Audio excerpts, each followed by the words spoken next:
All right, man, we got a big game tonight. We've been waiting a long time. It has turned around. The Canes semifinal game against Ole Miss tonight. We're waking them up here early this morning. A good friend, Bo and Dave, comes with us. DBJ, Don Bailey Jr., analyst for tonight's game, along with Joe Z on the play-by-play.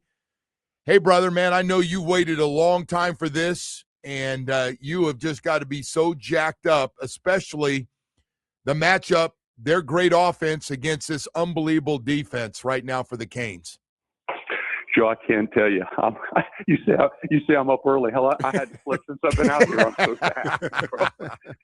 It's Christmas morning every day, man. Boy, I'll tell you what. We were wondering if they were going to get in, and you've been through the highs and lows. I don't have to tell you, and the two good wins.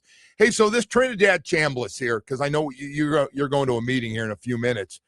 Trinidad Chambliss is just really active, a lot like the Texas A&M quarterback moving around. Do you rush him differently if you're Mesidor and Bain? How do they go after him, Coach Heatherman?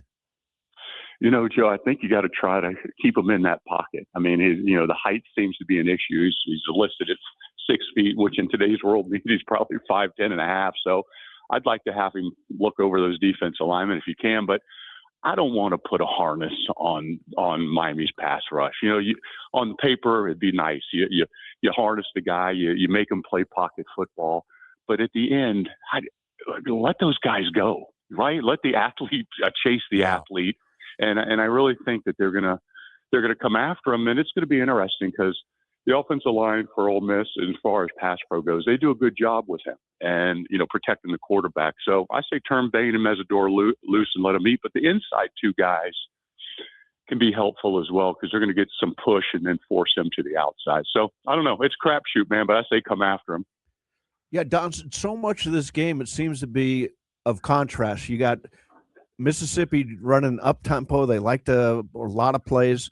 And Miami is a slower offense. What do you think this game comes down to when you look at the matchups? I think Joe will tell you the answer already. Turnovers, brother. Oh, no. I mean, I don't know how you look at it any other way. I mean, to me, if you're right about the contrast to this, but at the same time, you've got two teams that can be explosive. And the misconception is that Ole Miss is such a fast-paced offense. When in reality, if you took the total play count of both teams, they're running 2 more plays a quarter each quarter over the whole year. So it's not like they're getting 10 more plays in than Miami is. So it's going to be if you look at the stats going back, it's going to be about the same play count. I think Carson Beck has got to be efficient. I don't care if he throws for 100 or 500 yards. He can't turn the ball over, and he's just got to be able to run the offense. And I think that's the important thing for Miami offensively. And listen, the formula is power run. We know that. It's the A gap, the B gap, and it's inside run, and that's what Miami's going to do because that's what they do best. Don, you talk about the pass rush, and I tell you, to me, as watching this team all year, it's gotten better and better and better, and a lot of that you got to attribute that to Jason Taylor. He's running stunts and been on all different kind of things that people they can't pick up, and that certainly it's got to be like you said, got a small guy in there. If you can keep him in the pocket with the middle guys, it's going to be tough on him to get the ball out of there. It really will be. And you know what, Kim, I'm glad you brought up Jason Taylor because he's got great students now. Yeah. He's turned those defensive end into their technicians. They work at it every single day after practice. They put in everything they need to do, but he has done a phenomenal job of teaching them great technique. And that's why I think that they are able to handle people because Bain's, both of those guys are athletic and strong, but they have phenomenal technique. Mm-hmm. So listen, I'm leaning on the defense. You want the offense to run the football, and that's the other side. Chew up as much clock as you can and keep that quarterback on the bench. There's nothing better than that. He can't beat you if he's sitting over there with his head coach. The guy that's been really good inside is Moten, who's been in and out, a little nicked up. You expect he's going to play tonight? I would imagine that unless there is a bone sticking out of skin for any of these kids, they're going to play tonight. You know what I mean? Yeah. You don't turn this down, man. This is you'll never have this again in your life. Hey, we've been talking about transfer portal guys have been so good and been a big, big story. How about Keontae Scott and Jacoby Thomas, two guys inside? Boy, if they help their stock for the next level. And you talk about two guys that really fit in to what Corey Heatherman's doing. How important have those two been? You know, Joe, they've been difference makers on that side of the ball. But the thing that, no one would realize, and fortunately I'm around to see it, is how they just fit here perfectly. Their personalities, the work ethic, and they came in and they provided leadership into, that secondary was a mixed match last year, and the chemistry never really hit. This year, they've got chemistry. They're playing too deep across the board. But those two guys are leaders, and they're performers. And I think Miami deserves an A+ on how they handled their portal guys this past year, because all those guys have come in and participated. I don't think any of us has ever seen a situation of coaching with Mississippi. Is it an advantage? Is it disadvantage or an advantage for them at this point? Not to have coaches half the time, it seems like. Dave, I ask a lot of people that, and the opinion that I am, because when I came into, I've seen coaching changes before here, right? And it's you see what happens, but the big belief is that Ole Miss, because of what they did to Georgia, is like, forget Lane Kiffin. He left. Screw him. We're going to win without him. He don't want to win with us.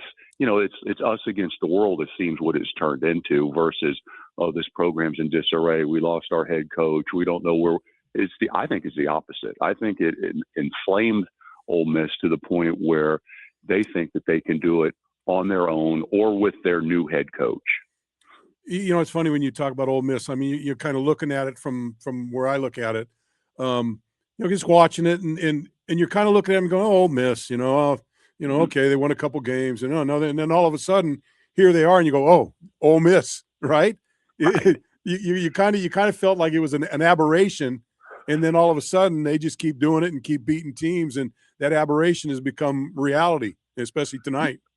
Bo, I'm with you. Like, you start getting towards the end of the season in Ole Miss, and you're thinking, well, all of a sudden, you throw on the tape. And you look at that offense, they got a back that's run for 1,400 yards and the most touchdowns in the Southeastern Conference. You got a quarterback that was eighth in Heisman conversation. I didn't even know his name until last week. And you start looking at this, but here's the fact. These four teams that are left, everybody deserves to be there. There's no fluke. Right. And you look at their schedule, at Ole Miss's schedule. They had one loss to Georgia. They came back and beat Georgia. They have beat every single team on their schedule. Every single team.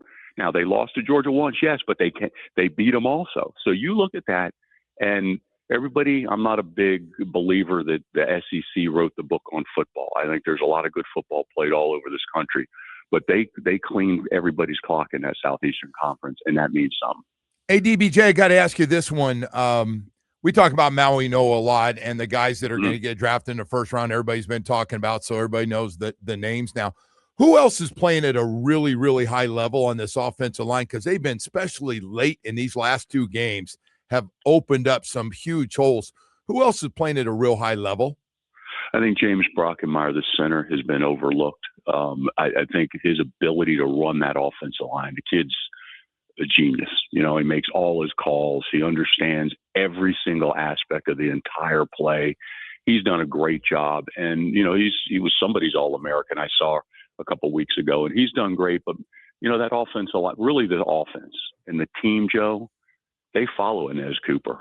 Nobody's ever even brought up his name, but you watch every practice, you watch every scrimmage, and you watch him tonight.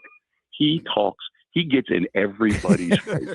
I mean, you know what I wanted to say, right? I mean, yeah, that's all right. He sets the tempo for this entire football team, and if he comes out and you see it, he'll walk out as a captain, and I promise you, he will not turn his motor off for 60 minutes. And I think that guy sets the pace for everybody.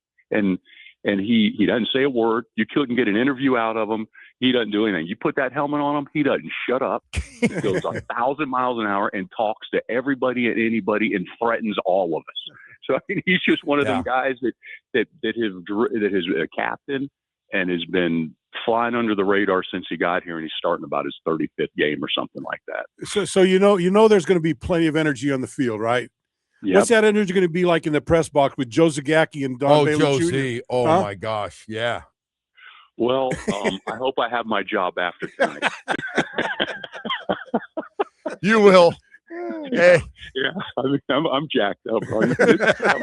No more coffee. No more coffee for you from this point on. Hey, man, a lot of guys, a lot of your former teammates, a lot of alumni flying in for that game tonight. It's going to be fun. Hey, DBJ, I know you got to get to a meeting. Thank you so much, brother. Really appreciate you coming on with us. Hey, Joe, just make sure when we kick Ole Miss's ass, I'm on Monday morning with you, baby. That's a deal. That's a deal, man. Thank you. All right, guys. See All ya. right. Don Bailey Jr., color analyst here on QAM for tonight's game, along with Joe Z, as you just heard him talking about. So good stuff going on. Canes fans been waiting a long time. Dolphin fans been still waiting a long time. Oh, boy. All right. We've got to go to break here. We got a lot more stuff to get to. Pete Prisco, guaranteed to get it stirred up a little bit, will join us here in this 8 o'clock hour. So we got